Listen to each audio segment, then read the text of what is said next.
Trêve de traits, que voulez-vous dire, professeur? Nous l'utilisons tout le temps, trop souvent. L'adverbe d'intensité, très.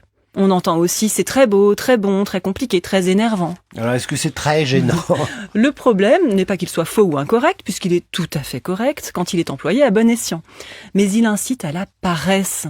Très ajoute du volume aux mots. Il les rend plus forts, plus intenses, mais pas plus précis. Alors, quelques mots plus précis ou plus imagés auriez-vous à nous proposer en contrepartie? Prenons très beau.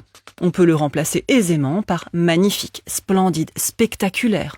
Quant à très bon, nous avons à disposition une kyrielle de possibilités. Dans le domaine gustatif, on emploiera succulent, divin, plein de saveurs.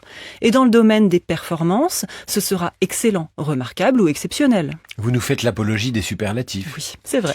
Et pour remplacer très compliqué ou très énervant, qu'est-ce qu'on va mettre à la place? En ce qui concerne un exercice très compliqué, on pourra dire qu'il est ardu ou abscon, ou dans un registre littéraire difficultueux. Difficultueux? Oui. Vous avez passé pour un moyenâgeux, pour un médiéval en réunion.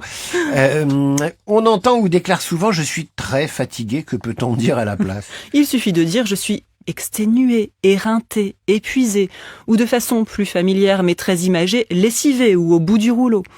Et peut-on dire qu'on a très faim ou très peur, à votre avis? J'en sais rien, vous allez me dire que non, on n'a pas le droit. Eh bien, en effet, la règle voudrait que très soit employé devant un adjectif ou devant un autre adverbe. Devant un nom, il faudra employer vraiment. Autrefois, on employait aussi grand qui faisait fonction d'adverbe. On avait donc grand faim ou grand peur.